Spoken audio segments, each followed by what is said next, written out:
पूज्य गुरुदेव के चरणों में बारंबार प्रणाम।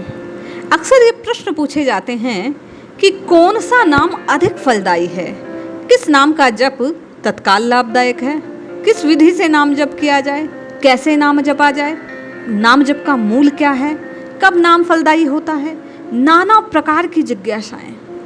आज हम नाम जप के साधकों के हृदय की जो स्थिति है और वो कैसे पूर्णता तक पहुंचेगी, उसके विषय में एक कथा का श्रवण करते हैं। जानते हैं कि वास्तव में हमारी चूक कहाँ हो रही है, हम कहाँ पिछड़ रहे हैं, क्यों मुझे और आपको नाम जप की अनुभूति प्राप्त नहीं होती, क्यों हम साधना से सिद्धि तक के सफ़र को आज तक पूरा नहीं कर पाए, क्यों हमें और आपको राम जी की प्राप्ति नहीं हुई।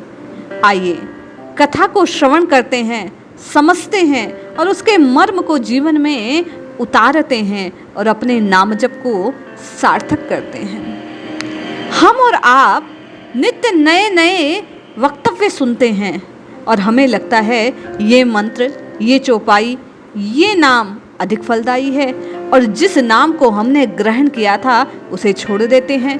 आज हम इस चौपाई का पाठ करते हैं, कल उस चौपाई का पाठ करते हैं, कभी किसी महात्मा के मुख से ये श्रवण करते हैं कि ये मंत्र या ये फला फला स्त्रोत अधिक फलदायी है, इससे लाभ तत्काल मिलता है। हम उसे जपना प्रारंभ कर देते हैं, हम उसे पढ़ना प्रारंभ कर देते हैं, हम उसकी आराधना करने लगते हैं और होता ये है कि स्थिति जस की तस बनी रहती है, हमें कोई लाभ होता नहीं, क्योंकि नित्य बदलती है हमारी धारणा, नित्य हमारा विश्वास बदलता है और इसीलिए चमत्कार होता नहीं।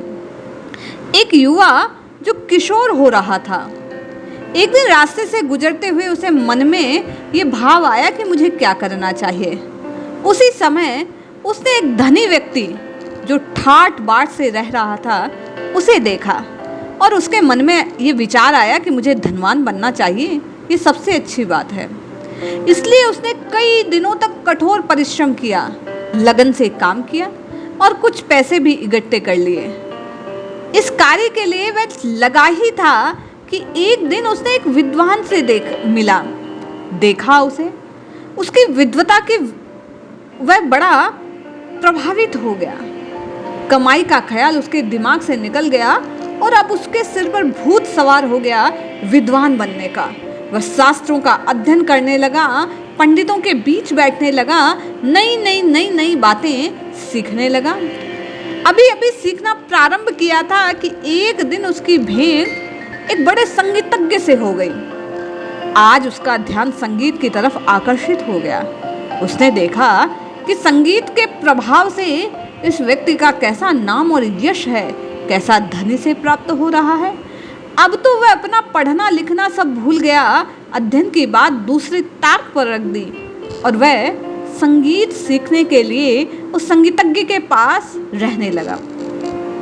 लेकिन क्या, काफी उम्र बीत गई, ना पैसा मिला, ना नाम, ना विद्वता, ना ही उसका कोई ठोट ठिकाना रह गया था। एक दिन वह एक महात्मा से मिला। उसने अपने दुख का कारण महात्मा जी से बताया। साधु महाराज बोले, बेटा, ये दुनिया आकर्षण से भरी पड़ी है, बस तुम लक्ष्य बनाओ, निश्चय करो, फिर जीते जी उसी पर अमल करो, तुम्हारी उन्नति अवश्य होगी। उन्होंने आगे कहना जारी रखा। वे कहते हैं, बेटा, कई जगह गड्ढे खोदोगे तो पानी नहीं मिलेगा, ना कभी कुआं खोद पाओगे, इसलिए बेहतर है तुम जीवन में ज़्यादा से ज़्यादा सर्वश्रेष्ठ कार्य करने का प्रयास करो, तभी हो पाएगा। ये तुम आत्मनियंत्रण रखकर कर पाओगे, इसलिए जो काम हाथ में लो उसे धैर्यपूर्वक करते जाओ, क्योंकि फल लगने में देरी अवश्य हो सकती है, लेकिन पके फल का आनंद लेने के लिए सब्र का होना बड़ा जरूरी है। युवक को उस साधु महाराज की बात समझ में आ गई। उसने उनको प्रणाम किया, एक सबक सीखा और जिंदगी में मंजिल को पाने के लिए उसी राह पर बढ़ता चला गया। समय व्यतीत हुआ और कुछ ही समय में एक और निश्चित दिशा में किए गए प्रयासों से उसे यश, धन सब कुछ प्राप्त हो गया। यही हमारे और आपके साथ होता है। हमें जो मंत्र, जो नाम, जो गुरु द्वारा दिया जाता है, हम उसे भूल इस दुनिया के बहकावे में आते चले जाते हैं, चकाचौंध में खोते चले जाते हैं, इन आकर्षणों में फंसते चले जाते हैं कि अमुक साधन को करने से ये लाभ होगा, अमुक साधन को करने से ये फल मिलेगा, अमुक साधन से तत्काल फल की प्राप्ति होती है। ऐसा नहीं है भाई बहन। जो नाम आपने धारण कर लिया, जिस नाम के प्रति आपके हृदय में श्रद्धा है, जिस नाम के प्रति आपके हृदय में विश्वास है, केवल और केवल उसी एक नाम को जपकर आपको आपकी मंजिल प्राप्त हो सकती है।